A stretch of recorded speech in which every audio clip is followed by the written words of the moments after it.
My name is Joseph Garrigan. My candidate number is 1024849, and in this video I will be talking about the studio sessions undertaken at Brighton Electric.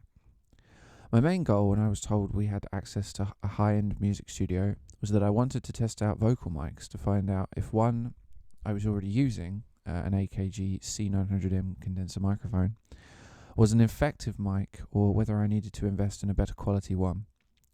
In order to find this out and to gain experience in a high-end music studio, I decided to record my own vocals using the different available vocal microphones and outboard compressors that are available at Brighton Electric.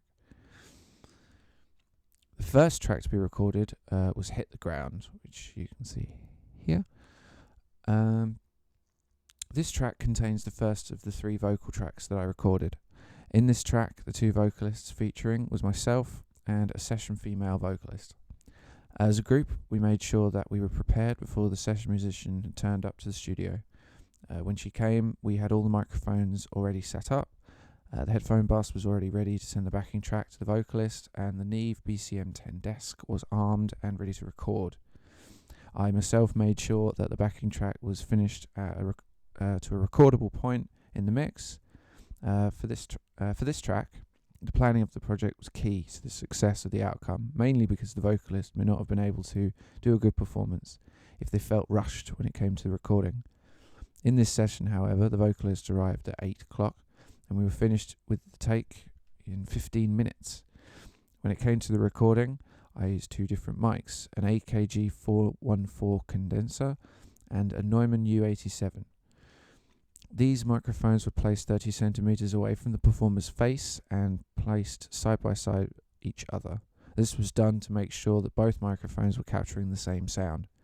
This also allowed me to discover that the vocals sounded best on the AKG C414.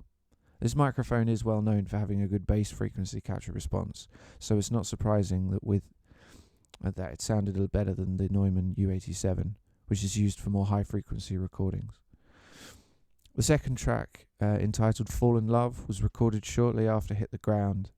In this session I started straight away using the AKG C414 to record. In this session the main focus would be on the outboard compression unit. The vocals were recorded in exactly the same way as the first session, but this time, instead of the recorded vocals going straight through the Neve BCM10 mixing desk and into Pro Tools, I used the patch bay to send the vocals to the Universal Audio Teletronics LA2A, and then the Universal Audio 21176, and finally the API 2500. 4 different takes of the vocals were taken and then compared against each other to find out which outboard compressor worked the best. We discovered that the LA2A was the best compressor for my voice. This is, again, not surprising because the LA2A is known to be a very good vocal mic. The third and final track, called Joseph Garrigan, was recorded at Brighton Electric using an AKC414 and the LA2A compressor. This track was the test to see if I'd made the right choices in the last 2 sessions. This time, a lot more care was taken on the compressor.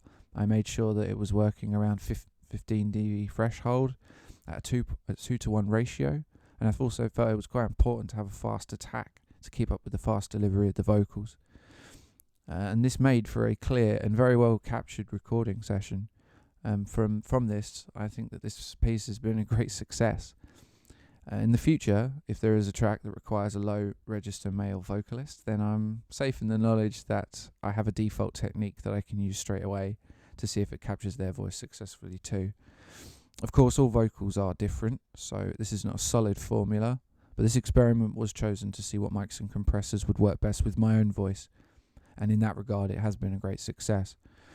Most of the effects added to the vocals in the song have been done using post-fader effects. However, none of these effects were used to make the original audio sound any better.